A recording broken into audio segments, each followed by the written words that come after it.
Hi, today we're going to be talking about the revolutions of 1848. And so this was a watershed political event for Europe in the 19th century because it really created it was the catalyst for everything that needed to come to get up to World War One. So, taking a look at a map. So this is what Europe looked like before the revolutions of 1848 and for a little bit afterwards also. But as we see, it's a lot different from the map we see today.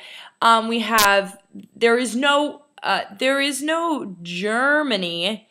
It's a bunch of little states, and same with Italy.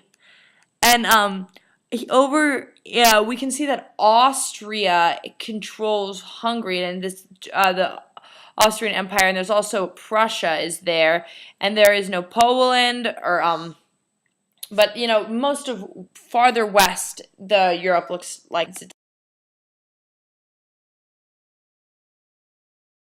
today. So talking about some of the most important people, these are the revolutionaries of this. So there was the liberals, nationalists, and radicals. And radicals can be divided into the Democrats and the socialists. And what do they want out of these revolutions? The liberals wanted to limit church influence and state power. They wanted republican governments, and they wanted generally more freedoms and civil liberties. And nationalists wanted national unity based on ethnicity and like country stuff. It was easy for the liberals and the nationalists to work together because what they wanted was kind of similar. On the other hand, there was the radicals, and radicals can be divided into Democrats and socialists. Democrats, they wanted universal male suffrage, and they wanted a voice for the middle class. And then socialists, think Soviet Union. They wanted the workers to own the means of production, and to everyone to pay more taxes, and there to be programs and benefits for them, and they wanted redistribution of income. So one thing that caused problems is that the liberal and socialist views didn't quite work together. And so something that's going to be very important throughout all the different revolutions that are taking place across Europe, and what's going to lead to success or failure in those revolutions, is who are the moderates supporting. So the conservatives, that's the old regime, what's currently the government that's currently in place. And then the radicals, or the revolutionaries, they're the people that want change to happen. And so who the moderates are putting their support behind is really what where the revolution is going to go. Is it going to be a success or a failure? Because if the moderates really are backing the radicals, and then the radicals get too radical, then the moderates are going to go to the conservatives, and that's going to make it so the radicals have less footing, and they're not able to continue with their revolution. So good starting place for this is France. The French, there was working class liberals, and they were unhappy with the King Louis Philippe. He was a cousin of the Bourbons, and it was the Duke of Orleans before he became king. And there was people were starving because the harvest 2 years earlier had failed, and the fragile railroad system had failed to get relief to the people in need. And the French people saw the change happening in Britain with the Reform Acts of 1832, and they were kind of influenced by that and yearning for that. They wanted enfranchisement of any person paying 10 francs more per year in taxes, and they wanted more stringent child labor laws. And they also generally they wanted some electoral reform, but one of the king's ministers named Guizot, he very much opposed electoral reform. And so a unique attribute is the principle of the droit au travail, which means the right to work. And so the socialists in this situation, they really wanted national workshops for the unemployed, so everyone could always be working. So they were a success of this revolution is they were able to get the king to abdicate his throne. But then they ended up with a cruel dictator named Cavaignac, and then and they were radicals and the liberals were really failing to find a common ground once the right-wing king was overthrown.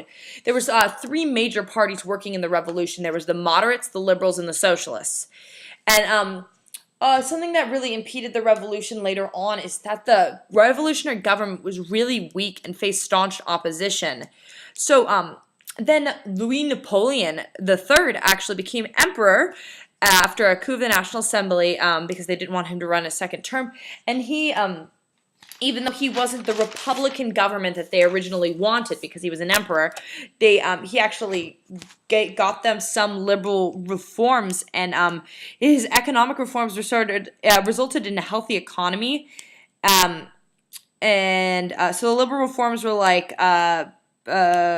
they permitted striking, extended legislative powers, ended censorship, abolished slavery. They put forth a 10-hour workday in Paris, and they also abolished the death penalty. I think that leads us to Hungary in 1848. So this kind of more fits into all of the German states in 1848. So they again were looking at the liberal reforms happening in England and yearned for changes like enfranchisement. And people who had never been in politics before began to want political liberty and unite all the Magyars. So this was really a nationalistic movement. So the 1825, the Emperor Francis II convened the Diet in response to growing concerns among the Hungarian nobility about taxes and diminishing economy after the Napoleonic Wars. But the nobles still wanted, in Hungary, only poor people paid taxes. It's kind of some trickle-down economics. And so the nobles even though they were concerned about their economy becoming frail, they didn't want to pay taxes. And then also, they didn't want to give poor people the right to vote. And so this really angered the people of Hungary. And then they wanted a Hungarian parliament, liberal nationalism, and they wanted like a truly ethnically Hungary, uniting all the Magyars. In the pre-revolutionary phases, they found it hard to unite the moderate liberals and more extreme liberals. And they're also, something that kind of impeded their revolution at first is that the emperor, Ferdinand I, he would imprison political agitators to quell the revolution, but then they were able to get more they did it. They kind of took a non-violent route first, and they got their government reformed, and it was like how they wanted it to be. And then they decided, let's break off from the Austrian Empire, and then Austria was like, wait, no. And then also, what happened is Russia saw that happening, and they're like, no. It's because if Hungary was going to be able to like break off from Austria, and Russia borders Hungary, and they were worried that their border with Hungary, those like Russian people who might not actually have that much tie to Russia, they'd be like, oh, that looks cool. Let's try that. So Nicholas the First, he came, and he was the Tsar of Russia at the time, and he came and he put down the revolution, and then the Austrian army also came, and they executed the prime minister of the new Hungarian government, and they appointed new officials by the Austrian government. So, kind of what was happening in Germany. So they were really into the liberal nationalism. They had the twin currents of liberalism and nationalism. A big influence of theirs, the Academic Legion, as student revolutionaries. They had actually attempted to overthrow the government. They were upset with the conservative government, and people were being killed in violence in the streets, and they wanted to unite Germany. They wanted an ethnic Germany that was united under one flag instead of being controlled by foreign influences. So they came together at the Frankfurt Parliament, and they drafted this constitution, and they were like, this is going to be great. And then Um, and then the Austria and like other conservatives, they were like, no, that's not gonna happen, and and also it's because the nationalists and liberals and radicals didn't always get along, and so the conservatives conquered and divided the revolutionaries who couldn't really quite agree on an agenda. So this kind of made them see the futility of their revolutionary movement, which is a common theme that's going to go through a lot of revolutions. So Belgium, one of my favorite revolutions ever. So in Belgium in 1848, there was a bunch of people seeing an opera called Le Meute di Portici. And so this was a really like nationalistic opera. And then after the performance, everyone was all riled up and they're like, yeah, yeah, like I really, Belgian, yeah. And so they went and they just kind of like overthrew the government. They like took over all these government buildings in the main capital, and then because they were being ruled by the Dutch at the time, and they really didn't like being under control of the Dutch, and so then the Dutch army, they were like, oh gosh, and so they sent their army, but then a lot of the people in their army were Belgians, and so like when they would get to Belgium and to like fight the people, and they would like see that it's like they're fighting like their friends and their neighbors, and so they're like, never mind, and so all the people from the Dutch army just kept deserting and joining up with their countrymen, and so finally like they formed their like a month later they formed a provisional government, they wrote a constitution, and they decided to have a popular monarchy. So it's like one of the few very successful revolutions, and so they got a king of Belgium, and then they didn't have to be under control of the Dutch anymore. And then also really awesome revolution is Poland. So they were led by Grand Duke Constantine, and so the Poles really didn't like Russia controlling them. And in 1819, Alexander I abandoned liberty of the press in his Polish lands and introduced a lot of censorship. And then they cracked down against secret societies, including outlawing Freemasonry. And then the Grand Duke Constantine abolished Polish social and patriotic organizations. The liberal opposition of the Kalesny faction, and replaced Poles with Russians in important administrative positions. So then the government got criticized by the more radical people for its inactivity and its lack of social reform and its failure to recognize the peasants' right into the soil they tilled. And so they were like they started to they got into a war, and they were like, okay, we're gonna do this. And so the armed struggle began when a group of conspirators took arms from the garrison and attacked Belvedere Palace, which is where the Grand Duke Constantine lived. And so the rebels managed to enter Belvedere, but the Grand Duke Constantine had escaped out the back wearing women's clothing. And so then the rebels took the arsenal of the main city, and then the next day, armed Polish citizens forced the Russian troops to withdraw to north of Warsaw, and then but the revolution still ended up failing because they didn't the Polish could have won their revolution if they had kept the Russian army out of Poland. If they'd pushed them up into Lithuania and had all the fighting there. But unfortunately, they weren't able to do that, and the fighting pressed back into Russia, and not Russia, sorry, Poland. And then the initial enthusiasm of the peasantry waned, and the ineptitude of the government became more apparent, and people lost faith in this new revolution. So, next up, Italy. So Italy was at this time kingdoms controlled by foreign powers. So in the north, it was controlled by Austria. South was controlled by the Bourbons, which are like French people, and then the central part was run by the Pope. And so they were one of the main players in this was Giuseppe Mazzini. He was a romantic nationalist and an activist of Italian unification. So one of the first revolutions, he created a short-lived the Roman Republic, and the flag. You can see the flag in the picture, and it actually looks a lot like the modern Italian flag.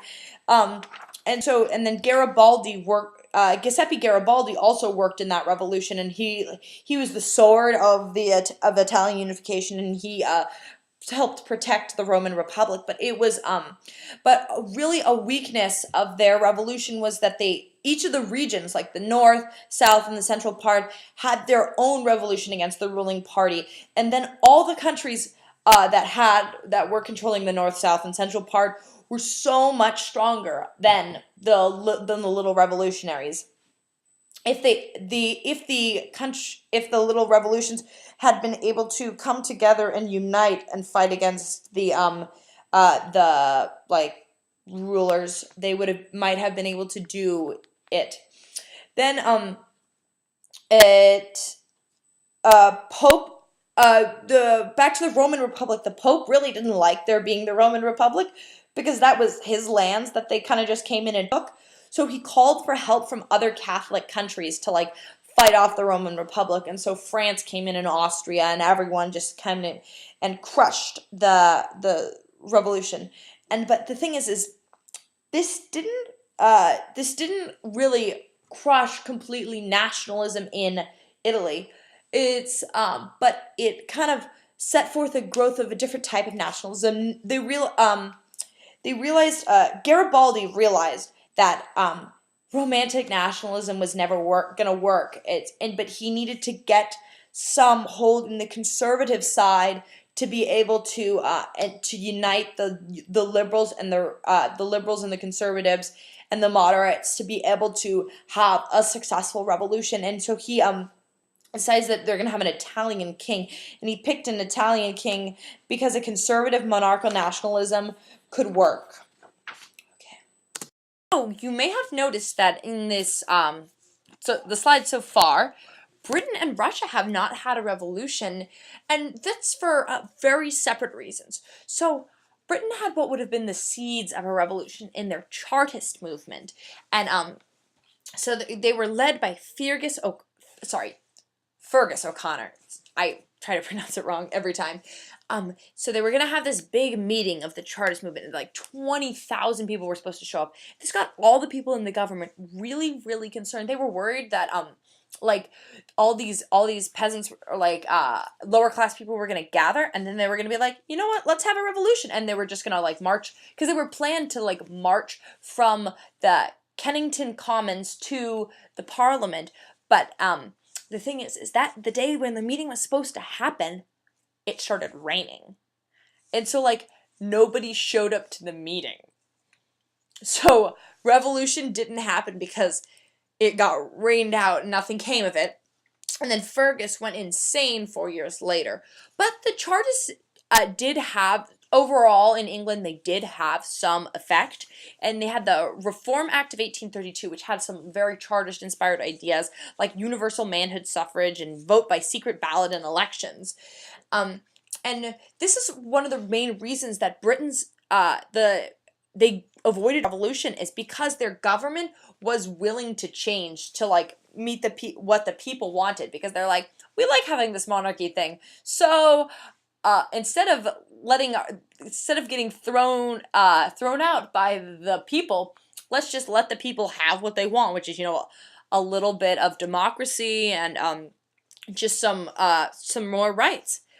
And then Russia, on the other hand, took a very different approach to the revolutions of 1848. Is they whenever there was any sort of seeds of a revolution, they just put it down really like heavy-handedly. Like in the Decembrist Revolt of 1825, like they came in and they crushed this rebellion, this revolt, and like the 5 leaders of it were publicly hanged, which was actually the last public hanging in Tsarist Russia. And so so this was so that the people would read the futility of their revolutionary efforts. So in Russia, this worked for a pretty long time, you know, until what some would say as important revolution of like ever. the communist one. Vladimir Lenin, he didn't like Tsarist Russia, and so he came in and really had some reforms. And so another big point of the revolutions of 1848 is it marked the end of the age of Metternich, which is like global, like European cooperation in order to avoid such things such as the revolutions of 1848. They really wanted everything to stay in the old conservative control, and they were fine with like different people like leading things as long as it was conservative monarchies. And then which led to the age of Bismarck. And Bismarck just wanted control, and he wanted like Germany and Prussia. He wanted that to have power over like the rest of Europe. And so one of the most important things about the revolutions of 1848 is it started to, with the beginning of the age of Bismarck, it started to build that delicate spider web of systems that led to World War I. You can see the map during the revolutions of 1848, and then we'll get to Europe pre-World War I. Thanks for listening.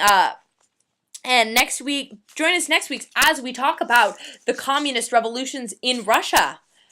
Thank you, and subscribe.